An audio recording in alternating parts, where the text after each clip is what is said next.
By the early 20th century, the British Empire stood at a scale the world had never seen before. It ruled over territories on every continent, controlled vital sea routes, and governed nearly a quarter of the global population. From London, decisions were made that affected farmers in India, traders in Africa, soldiers in the Middle East, and workers in the Caribbean. To many in Britain, the empire felt permanent, almost natural, as if it had always existed and always would. But beneath this appearance of strength, deep fractures were forming. The First World War marked the first major turning point. Britain entered the conflict confident, believing its industrial power and imperial reach would guarantee victory. The war was won, but the price was devastating. Millions of young men were killed or wounded. Entire towns lost a generation. The economy was pushed into massive debt, much of it owed to the United States.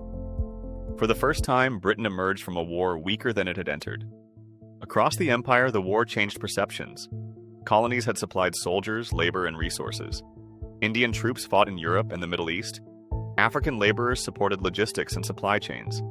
They were promised recognition, reform, and greater autonomy in return.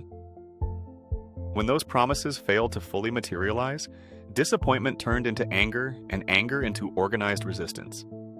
Between the wars, Britain struggled to maintain control. The global economy was unstable. The Great Depression hit hard, reducing trade and weakening imperial finances.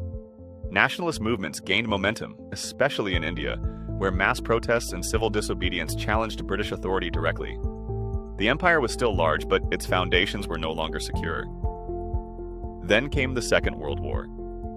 Britain entered the conflict once again believing it was defending civilization itself. The early years were brutal. German bombers attacked British cities during the Blitz, killing civilians and destroying infrastructure. Food was rationed. Industry was pushed to its limits. Britain survived, but only with enormous assistance from allies. By 1945, victory came at an undeniable cost. Britain was financially exhausted, physically damaged, and socially transformed. The empire that had once funded Britain now demanded more than Britain could give. Maintaining distant colonies required money, troops, and political will that no longer existed. The decisive break came in 1907 with the independence of India. India was not just another colony, it was the economic and symbolic heart of the empire. Its independence signaled something irreversible. Britain could no longer claim global dominance. The withdrawal was hurried and traumatic, leading to partition, mass displacement, and violence that scarred the region for generations. It was a painful reminder that imperial control had always rested on fragile foundations. After India, the pace of decolonization accelerated. Across Asia, colonies gained independence throughout the late 1940s and 1950s. Africa followed in the 1950s and 1960s as dozens of new nations emerged. Some transitions were negotiated peacefully. Others involved violent conflict, emergency laws, and deep resentment. Borders drawn during imperial rule became national boundaries, often cutting through ethnic, religious, and cultural lines, creating long-term instability. By the 1970s, the British Empire as a territorial power was effectively finished. Yet Britain itself did not collapse. Instead, it adapted. The empire transformed into influence rather than ownership. Former colonies were encouraged to join a voluntary association known as the Commonwealth, built on shared language, legal systems, and institutional structures rather than direct rule. Britain no longer commanded, but it still shaped. English became the dominant global language of business, diplomacy, science, and culture. British legal traditions influenced courts around the world. Parliamentary democracy, civil service models, and educational systems established during empire continue to operate in independent nations. The empire of land gave way to an empire of ideas. At home, Britain underwent its own transformation. The post-war period saw the creation of a welfare state, public health care, and expanded social services. Immigration from former colonies reshaped British society, bringing new cultures, religions, and identities into the heart of the former imperial center. Britain became more diverse, more complex, and often more divided as it struggled to reconcile its imperial past with its modern identity. The legacy of empire was not only political or economic, it was moral. Imperial rule had built railways, ports, and institutions, but it had also relied on exploitation, inequality, and coercion. Wealth flowed to Britain while poverty often remained in the colonies. Decisions made in distant offices reshaped lives without consent.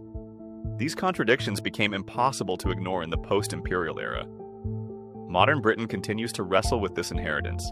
Debates over history, responsibility, and identity are rooted in centuries of imperial expansion. Former colonies continue to feel the effects of borders, economic structures, and political systems imposed during British rule. The global world of trade, finance, and migration still carries the imprint of empire. Today, Britain is no longer a global ruler. It is one nation among many, navigating a world it once dominated. Its influence remains significant, but it is no longer absolute. Power now flows through diplomacy, culture, finance, and global networks rather than armies and colonies. The British Empire did not end in a single dramatic moment. It faded through exhaustion, resistance, and change. It unraveled as the world moved forward and the costs of control outweighed its benefits. What remains is a legacy that cannot be erased. Empires rise through belief in their own permanence. They fall when reality catches up, but their influence lingers long after their flags are lowered. Britain began as a small island on the edge of Europe.